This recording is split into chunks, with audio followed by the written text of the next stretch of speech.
The rest of us from the African continent, we've always been in the corner of problems and victimhood. We don't want to be in that corner anymore. We want to be at the table where we are all looking for solutions.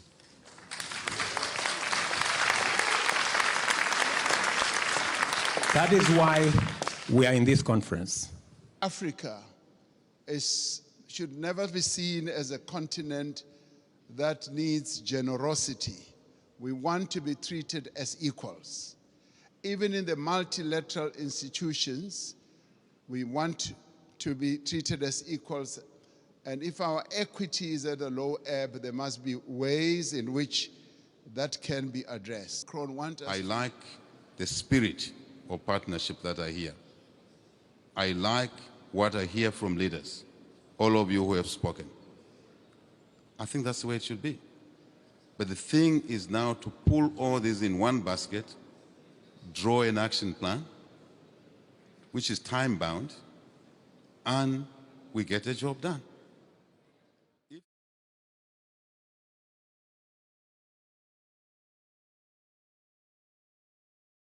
It's so important for us as a global community to mobilize resources, yes, but these resources must be invested to help grow the economies of the less developed countries.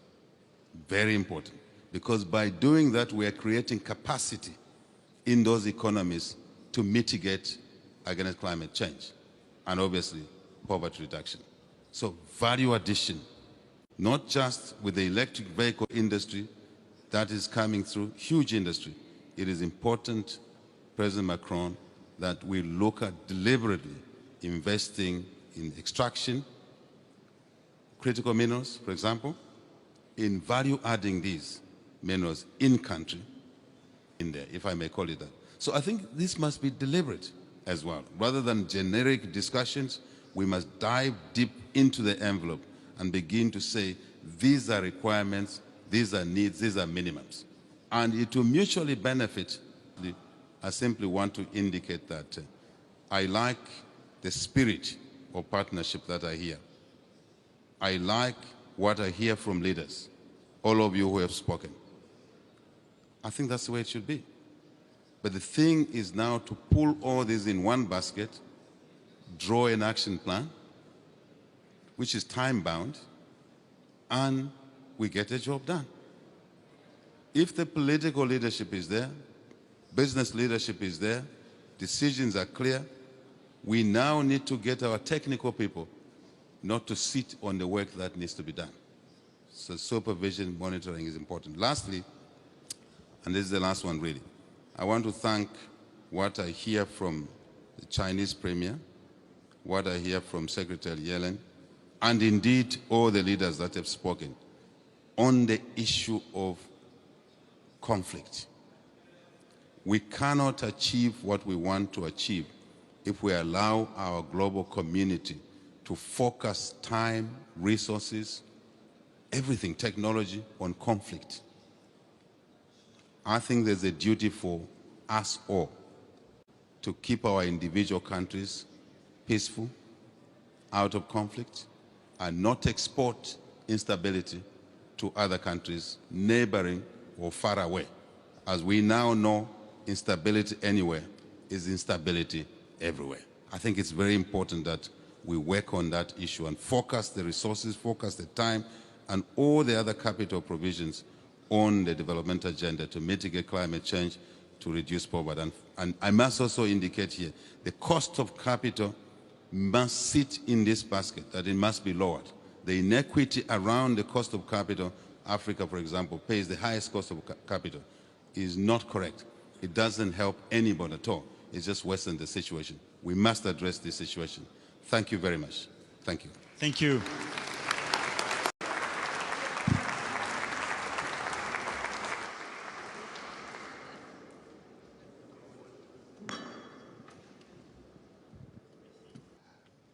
President Macron, I just want to start off on a very positive note in terms of what I think is evolving here.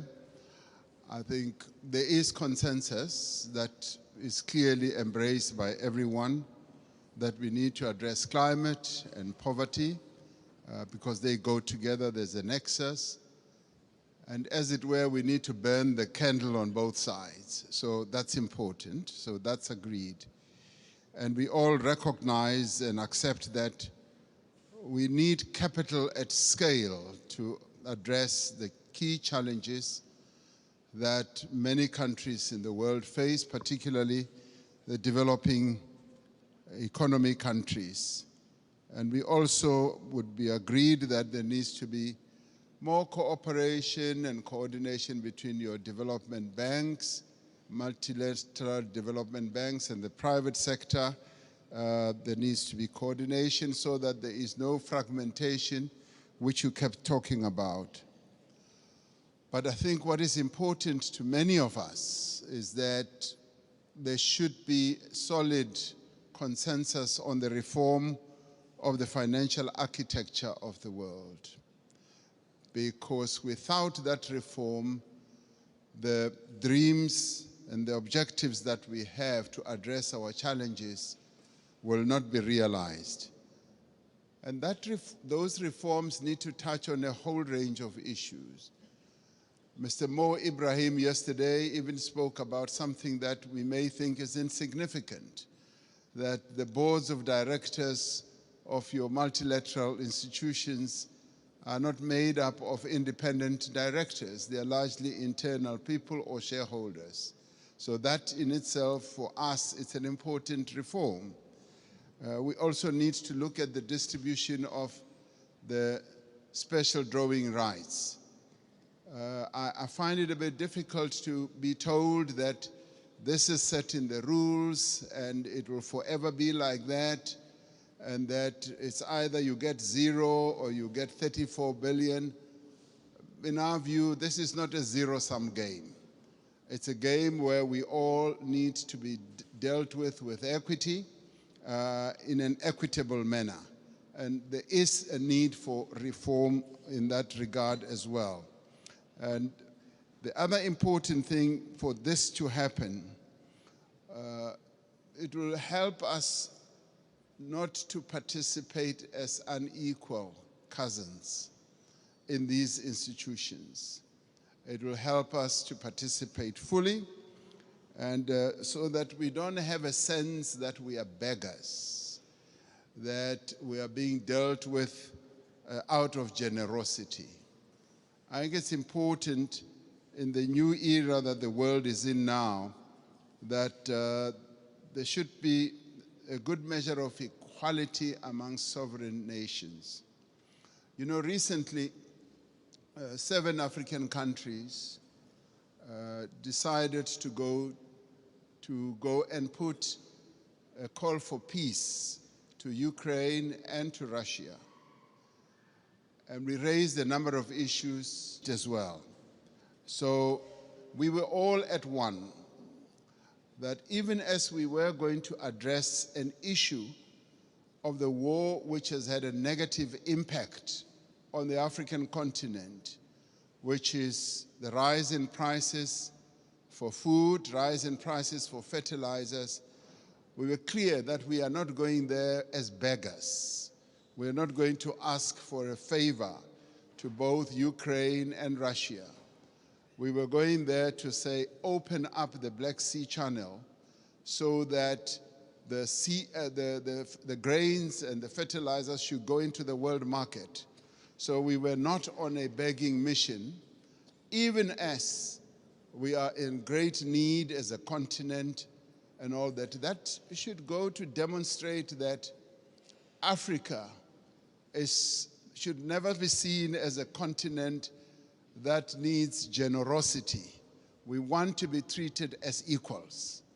Even in the multilateral institutions, we want to be treated as equals. And if our equity is at a low ebb, there must be ways in which that can be addressed. Macron wants us to address another issue, which to us is a bit of a negative.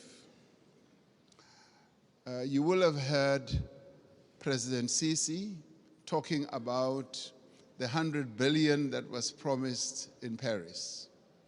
President Sassou Nguesso yesterday as well also spoke about it at the dinner.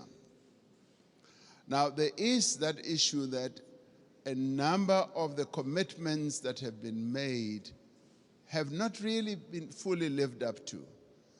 But before I get into details, let me immediately say that we recognize the many initiatives that have been put on the table, and a number of countries here have done so. Germany has gone out of the way to put a number of initiatives, and the US has also done a number of things.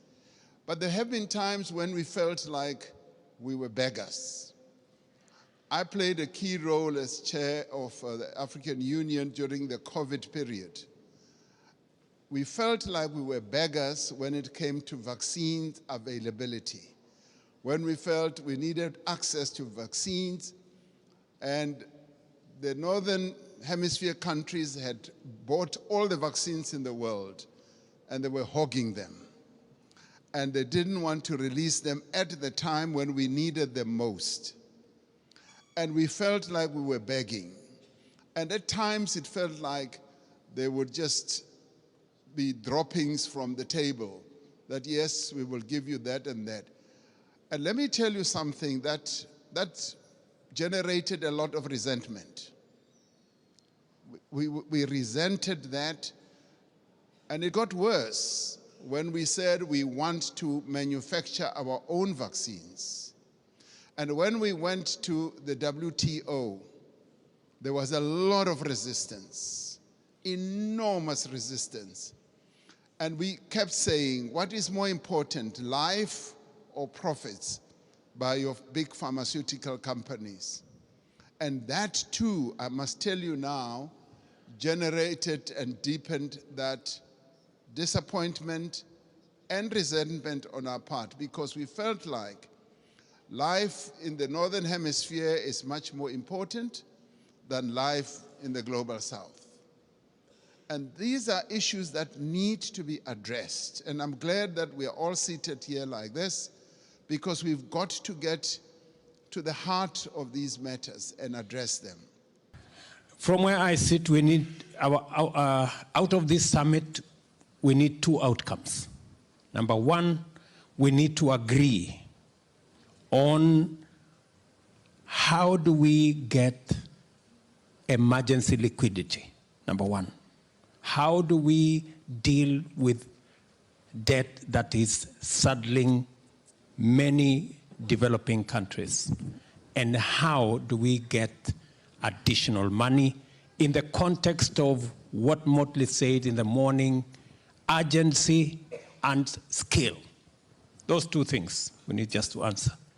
In my very respectful submission, I believe we should not leave this conference until we agree on what we are going to do to get many countries in the global South to at least be in a position to have a conversation by sorting out their immediate issues. And the immediate issues is there is no space for debt anymore. We need to deal with it. We need emergency liquidity in the context of where we are today, coming from the pandemic, getting into the war in Europe and getting into the climate change situation, the many crises we have to sort out. What we need to do urgently. The proposal I make is we need to reform the multilateral development financing institutions. The international financial architecture is not sitting pretty. UN Secretary General said on this podium this morning that there are countries that are paying 8 times in interest what the rest are paying. He was actually referring to those of us in Africa and largely in the global South.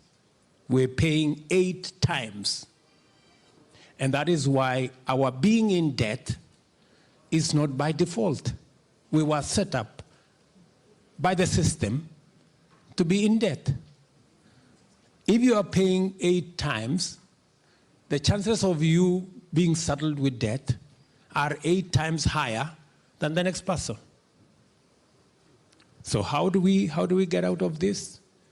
Our suggestion is that before we leave here, let us agree, let us have a consensus on a win-win. The multilateral development banks have shareholders. Those shareholders cannot allow them to make certain decisions. So it's okay. So how do we keep the shareholders happy? Let us tell them, we will pay our debts. Give us 10 years or 15 years grace period and make the debt a 50-year loan. And we stop paying, we start with not paying the money we are supposed to pay next year. And they give us 10 years. What will happen is immediately the resources that we were supposed to pay for debt servicing become available to us to sort out the immediate issues. I'll give you an example. In Kenya, we are paying $5 billion every year to service our debts. If we got an opportunity not to pay the $5 billion, and it is made available to us to provide water, to provide electricity, to do development, we would have money at scale. And if it was done for 10 years, and we are given 20 years grace period, we would be sorted. And everybody will be happy. We will still pay our debt. It has just been postponed. So the shareholders have no problem. And we have immediate money to deal with our situation, so we are also not doing badly. So we can have a win-win. Hopefully, before we leave here, we have that agreement. I don't think it is unfair for us to ask. And I think it is a win-win. That's number one. Then we will go into the journey of reforming the multilateral development banks. We will even transform them. And I agree with Motley, it is possible for us to raise $500 billion to be able to plug into the gap that our restructuring of 10, 20 years or 50 years creates. So we can do that. It's so simple. Number two, our next expectation, so that we can have a better conversation in Nairobi, is to agree on climate financing. I know to a great extent what I have suggested as number one will go to a good extent in climate financing. But if we have to deal with the climate financing in the context of what we agreed in 2015, in the consensus we built out of the Paris Agreement, this Paris Agreement, where we get emissions down by 45% by 2030 and net zero by 2050. If we were to go there, IEA, which Kenya just became a member, tells us that we need $9.2 trillion every year for us to get to net zero by 2050. We have a gap of $3.5 trillion. How do we raise $3.5 trillion to be able to close that gap? And I'm very sympathetic to what you said. Let us have a global financing mechanism. Loss and damage will not do it. I'm sorry. It will not do it, because loss and damage is hostage to national interest. No nation is going to give money from its people to sort out a global problem. Because in a contest between national interest and global good, national interest wins in the morning. That's it. So what we did, and that is why we are not making progress ever since Paris in 2015, is because we had a global consensus on a global problem called climate change, but we tried to go and sort it out. We tried to sort it out using national institutions that are hostage to national interest, or we tried to use shareholder institutions that have shareholders who will make the decision finally. So we must get a new financial architecture around climate financing. And we are saying we want one that does not bring the baggage and the toxic conversation of North versus South. We do not want a conversation that is going to take us to developing versus developed, emitters versus non-emitters. No. The rest of us from the African continent, we've always been in the corner of problems and victimhood. We don't want to be in that corner anymore. We want to be at the table where we are all looking for solutions.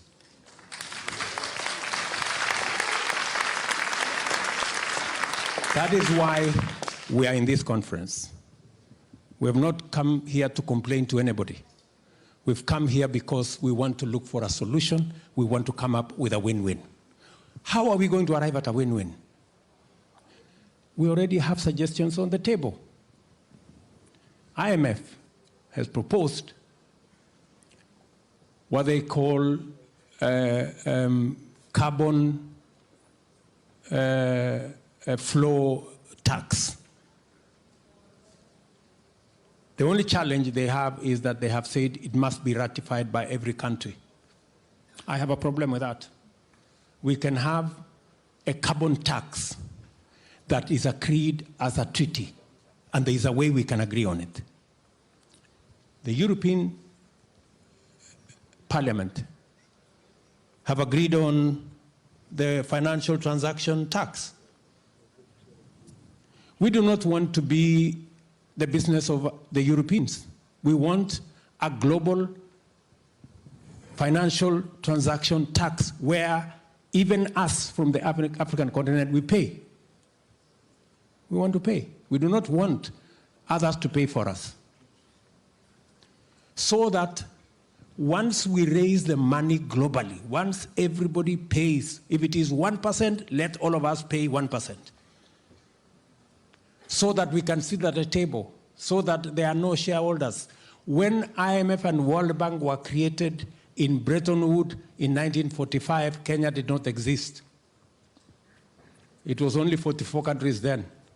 Today, we have 190 countries. We want to contribute so that we can sit on the table and make the decisions so that we are not paying 8% more than others.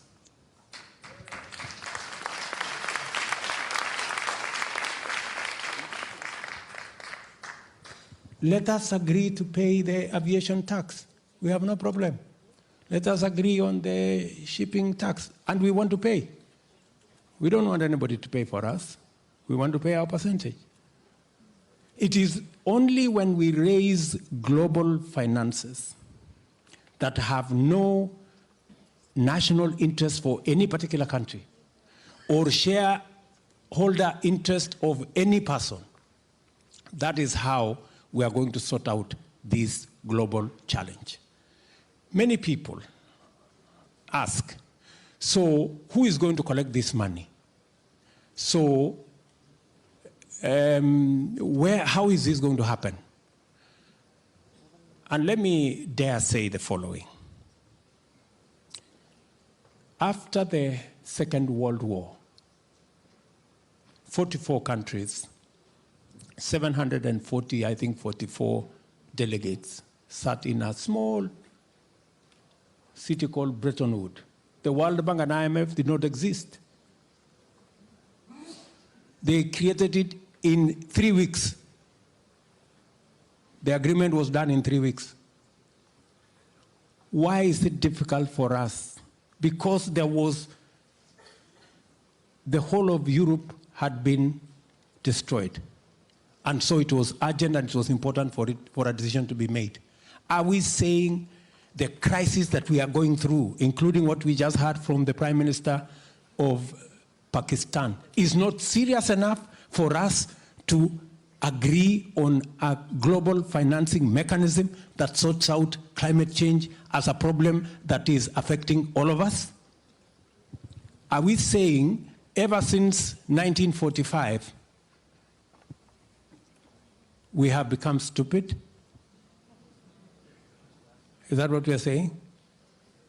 Or we have become less human, that we have no more feelings about what's going on?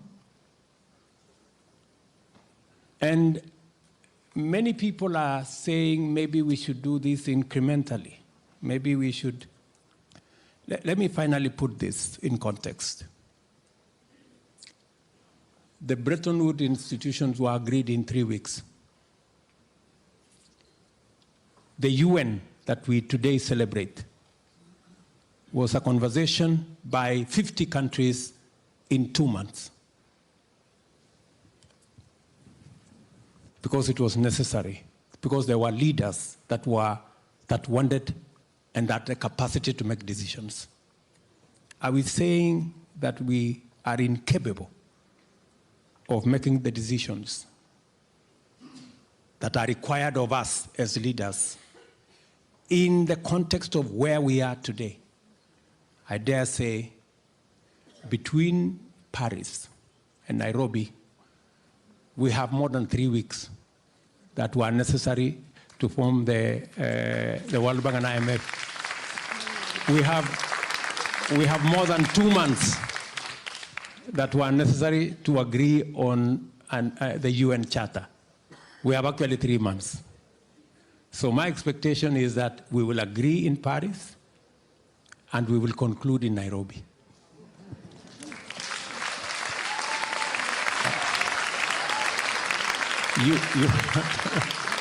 You asked me about my expectation. That's my expectation, that we will put this together.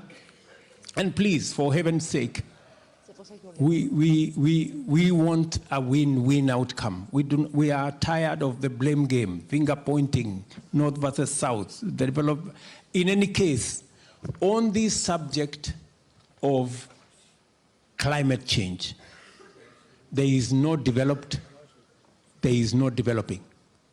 We are all in trouble. And let me finalize by saying the following. And that is why it is necessary and urgent for us to make the decision now, is that we are not in the right trajectory. When we agreed in Paris in 2015 to reduce emissions by 45% by 2030, what has happened? Today, Europe has done very well. You have reduced emission by 25%, by 20%. OECD countries have done well. You have reduced emissions collectively by 12%. But because the rest of the world don't have the money to do it, emissions have gone up elsewhere by 37%. So what happened to the 20% down in Europe? And what happened to the 12% down in OECD? Nothing happened, because overall, on average, the emissions went up by 17%. So we are not doing well. We are not going in the right direction. We are going backwards. So it is urgent that we all agree on how to go forward. And why specifically do we need to target taxing fossil fuel? Because it is the fuel, it is what is contributing 73% of all global gas emissions that are causing trouble in our globe. That's why we must go there. And that is the difficult conversation we must have, and we must have it in this Paris meeting and summit. Thank you very much.